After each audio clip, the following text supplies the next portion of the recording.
Good evening, afternoon, or night to all those of you following this channel. With you, this is Victor Telles, aka Cristero Moderno. Yesterday, we started our first part of Genesis chapter 31, when Jacob leaves Laban. In case you did not follow through with us yesterday, for whatever reason, Jacob had fled his brother after having deceived him twice, stealing Esau's um, firstborn rights, and he moves in with his uncle Laban. But his uncle Laban was a very sneaky one. While Jacob was living with Laban, he falls in love with his cousin Rachel. Why with his cousin? Well, in biblical times, it was preferable to marry a cousin who's of the same faith rather than to marry into the Canaanite lineage, because Canaanite traditions included human sacrifice. It was very common within Canaanite religion to actually offer the firstborn child in a sacrifice, burning the poor child to death. In order to avoid those influences, in patriarchal times, they married their cousins where they knew the cousins were not leaning towards that direction, though it was not completely based on monotheism, because his uncle Laban worshipped the teraphims, which we spoke about yesterday. Now, last time Jacob tried leaving Laban, Laban had tricked Jacob into staying more time by establishing another contract, which Laban subsequently breaks. So Laban was in the habit of establishing contracts, violating them, and re-establishing another contract which violated the previous one, and so on. So Jacob leaves without telling Laban, when taking advantage that Laban had gone on a 3 days journey to shear his sheep. Now, by the time Laban finds out and catches up to them, it had already been about 2 weeks. It tells us 3 days it took Laban to find out that Jacob had left, and yet another 10 days to catch up to him. Now, they meet up in the mountains of Gilead. The mountains of Gilead today are known as Mount Hermon. Yes, the Mount Hermon that today stands as the border between Israel, Syria, and Lebanon. Let's see what happens from there. Keep in mind, to properly understand Genesis, you need to dive into the cultures in which they were living. You have Jacob, who is the grandson of Abraham, and you have Laban. Laban was an Aramean, so Laban spoke Aramaic. Now let's continue with what we are reading. Bear with us, and we are going to continue reading Genesis 31, and we're going to continue from verse 31. Jacob answered Laban, I was afraid because I thought you would take your daughters away from me by force. But if you find anyone who has your gods, that person shall not live in the presence of our relatives. See for yourself whether there is anything of yours here with me, and if so, take it. Now, Jacob did not know that Rachel had stolen the goods. Jacob is telling this to Laban because Laban accused Jacob of having stolen his teraphim, which were the idols that Laban worshipped. Now, these idols, known as a teraphim, were very important in their culture, namely because, first of all, it established the owner of the idols as the head of the household, and hence a person with the utmost authority in that house. Number one. Number two, some people saw it as a legal documentation, because the person who owned these idols would use them as a seal of authority when signing very important documents. Number three, it was seen as a um, as having a very important role in fertility. We know that Rachel was barren. She had a very hard time getting pregnant. At this time, after 14 years, she's only been able to have one child, and it was a miracle child. That this his name was Joseph, and she wanted to have more children. So, um, in an attempt to get pregnant, and at the same time, in an attempt to diminish the Laban's authority over the family, she takes the teraphims away. Jacob does not know anything about it. That's why she pronounces a death sentence on whoever's guilty of taking the idols. Unfortunately for Jacob, it is his favorite wife, Rachel. Remember, he had four wives, and his favorite one is the one who stole the idols. Let's see what happens as she continues, as as we continue finding out the sequence of events. So Laban went into Jacob's tent and into Leah's tent and into the tent of the two female servants, but he found nothing. After he came out of Leah's tent, he entered Rachel's tent. So while now Rachel had taken the household gods and put them inside her camel's saddle and was sitting on them. Laban searched for everything in the tent but found nothing. So we see what's going on right now. Rachel knows what's going on. She knows she's about to be found out. And with Jacob's word, if she is found out, she's going to be put to death. So she takes a teraphim, stuffs them on top of the camel, and she sits on them. She takes advantage that Laban was busy searching her sister's tents and the maid's tents first.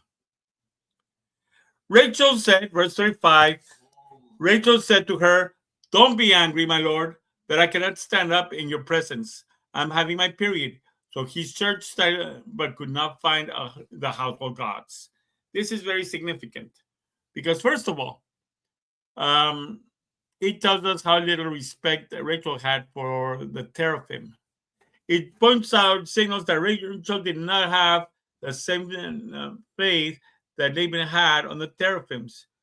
She just took them as this tells us that it was more for to diminish Laban's authority rather than anything than the actual worship of things.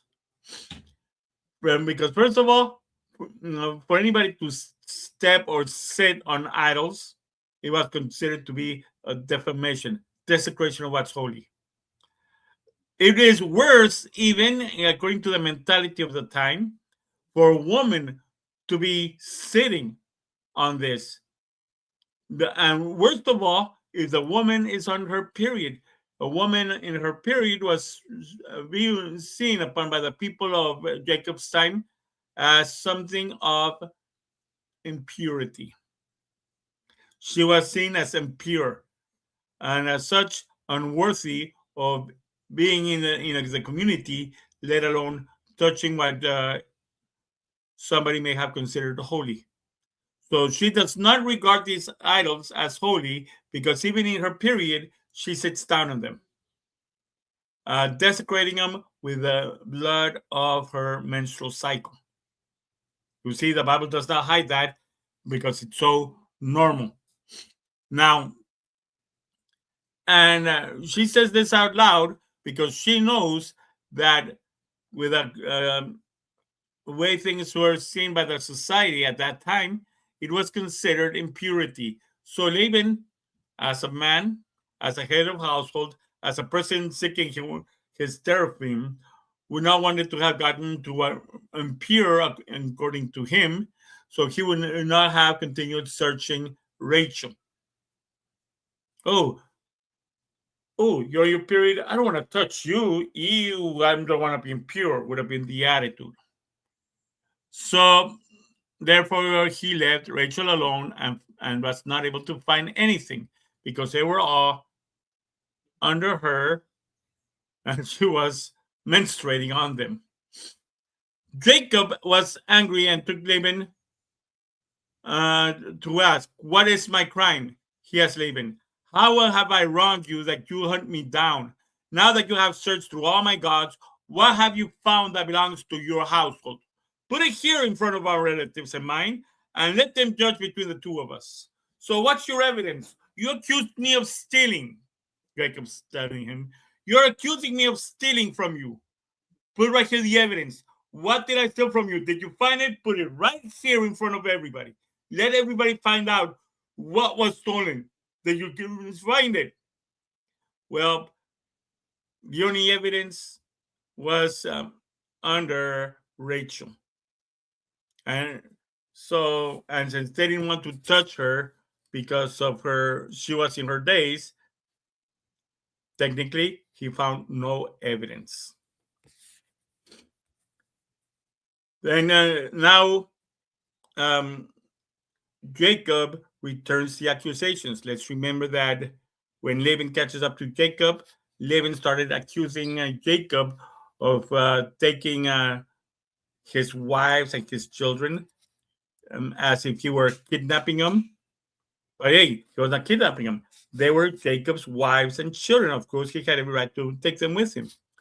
But Laban accused him of kidnapping them and stealing. So now we see what's going on right now. We see like pretty much what's going on right nowadays. The descendants of Jacob are falsely being accused of taking things that they did not take. Just like Jacob was falsely accused by Laban of taking things that he did not take. Now, Jacob returns the accusations against Laban. "I have been with you for 20 years now. Your sheep and goats have not miscarried." In other words, he took good care. He lived with Laban 20 years. His sheep and his goats were so well taken care of that not one lamb, goat, or sheep was ever born dead. "Nor have I eaten rams from your flocks." He respected the difference. Remember that among the past contracts that Laban had done, all the goats that were born in one particular way would be Laban's, and a different way would be Jacob's. And then he would switch the contract around. So Jacob is explaining that even though Jacob's herd multiplied faster than Laban's herd, it was not Jacob who stole Laban's property, but that he took care to keep both properties separate. "This was my situation, that the heat consumed me in the daytime and in the cold at night, and sleep fled from my eyes. It was like this for 20 years. I was in your household. I worked for you 14 years for your 2 daughters and 6 years for your flocks, and you changed my wages 10 times. If the God of my father, the God of Abraham, and the fear of Isaac had not been with me, you would surely have sent me away empty-handed. But God has seen my hardship and the toil of my hands. And last night he rebuked you." Jacob is angry at Jacob. Jacob's angry at Laban. "How dare you accuse me of taking this?" In essence, Jacob is saying, "I earned this fair and square." He points out how hard he worked and for how long, toiling in the hot sun. Keep in mind, we're talking about the Holy Land, a lot of desert. And he's saying that even in the hard times, he would still take care of the flock, so much so that not a single sheep or ram was lost. And even so, Laban was still abusing Jacob, taking advantage of him. So Jacob had said, enough of your accusations, enough trying to take what's mine. I earned this fair and square, and God knows how hard I have worked for you and how many times you have taken advantage of me with your fraud. Then he lets them know of the dream that Laban had. Laban had earlier, we saw yesterday, reported a dream that where God appeared to Laban and told him to refrain from saying anything good or bad. In other words, God is telling him, you are not allowed to trick him into another contract, and you're not allowed to hurt him either. So Jacob is saying, you have taken advantage of me. No more of that. And God is making sure to warn you directly unless you start doing any more evil to me. Laban answered Jacob, the women are my daughters, and the children are my children, and the flocks are my flocks. All you see is mine. Yet what can I do today about these daughters of mine, or about the children they have borne? Come now, let's make a covenant, you and I, and let it serve as a witness between us. Here's Laban trying to take advantage of him, trying to take the things. Your daughters are mine. Wait a minute, but he married them onto him. Those children are my children because they came from my daughters. But so Laban is trying to claim the daughters and the children as his property. And he's claiming also the flock, even though with the previous contracts, the flocks were earned by Jacob based on the agreement that they have done. And now Laban is wanting to go back on the agreement. Whoa, but guess what? Now Laban is remembering that dream. Don't speak to him good or evil. So then he's like, okay, I'm going to let it go. Let's make a covenant and let's settle the peace. So Jacob took a stone and set it up as a pillar. He said to his relatives, gather some stones. So they took stones and piled them in a heap. And they ate there by the heap. They even called it Jegar-Sahadutha, and Jacob called it Gilead. We see it here in two different languages. Jegar-Sahadutha in Aramaic means the witness heap, because according to Laban, as a pagan that he is, rocks were alive. So now, according to Laban, these rocks were going to be the judge between them. So Laban was literally worshiping the pillar they were making. David called it Gilead. Gilead simply means a heap of stone. That's all it means, a pile of rocks. So to Jacob, it was a symbolic pile of rocks. For Laban, it was an actual idol that was to be sitting there guarding the border to keep people from crossing one way or another. Here we see an interesting thing that many Protestants don't see. You can see pretty much the same image and see it differently than other people based on the attention that you give it. According to Protestants, this would have been idolatry. According to Protestants, Jacob would have been committing idolatry by establishing this pillar. After all, this pillar was an idol for Laban. Jegar was the title given to idols. But to Jacob, he just called it Gilead, which just means a heap of stones. So while Laban saw it as a god, Jacob saw it as just a heap of stones. So too with many other images, where some people who are ignorant in the way they perceive things can see idols everywhere. Other people just see symbolic or literal representations. This goes directly against the whole argument Protestants have about idolatry.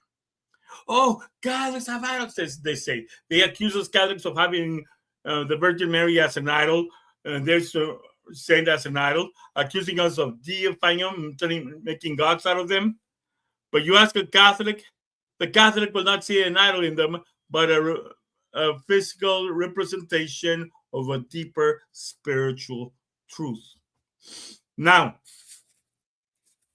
Laban said, let's keep as a witness between you and me today. Notice, Laban said the heap is a witness, not that the heap represents the new pact. So Laban is putting that heap symbolic as if having power to execute judgment if the contract is missed. But that is why it was called Gilead, or a heap. It was also called Mizpah, because he said, may the Lord keep watch between you and me when we are away from each other. Mizpah comes from the word Zapha. Zapha means to watch, to observe. And the prefix me in Hebrew means it's a place. Just like the Shahan is a tent and Mishkan is a dwelling place. Just like Gadal is large and Migdol is a tower or large place. So too, Mizpah is a place of observation, kind of like a watching tower. So technically, in Laban's mind, the idol is uh, keeping watch. That's why it's called Mizpah. And then Jacob, on the other hand, does not attribute the observation to the idol that Laban says, but Jacob invokes God and says, may the Lord, who? May the Lord Yahweh, the Lord, the true God, keep watch between you and me when we are away from each other. If you mistreat my daughters, or if you take any wives besides my daughters, if you don't know when it's with us, remember that God is a witness before you and me. So now, this is technically a curse that Laban is putting on Jacob. If you violate one of my daughter's rights as your wives, God is watching you. Laban also said to Jacob, here is a heap and here is a pillar I have set between you and me. This heap is witness and this pillar is a witness that I will not go past this heap to your side to harm you, that you will not go past the heap and pillar to my side to harm me. So this heap, these pillars become the border between what will become later on Jacob's territory and what becomes um, um, Laban's territory. But notice what it says here. Laban is representing the northern, the part of the Aramean / Lebanese, promising not to attack Israel. And then Israel is promising not to go into Lebanon. We see there's a major problem nowadays. We see Hezbollah from Lebanon going past this border, attacking Israel. So therefore, we see Israel responding in defense to what this agreement had been made.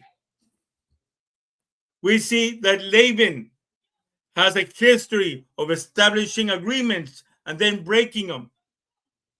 So today we see that descendants of Laban, remember the word Laban, this is where we get the name from for the country of Lebanon. Laban in Hebrew means white. And since they made this deal on the white mountain of Mount Hermon, which is the border between Syria, Israel, and Lebanon, and Jordan, right here at this heap, that was supposed to be the border.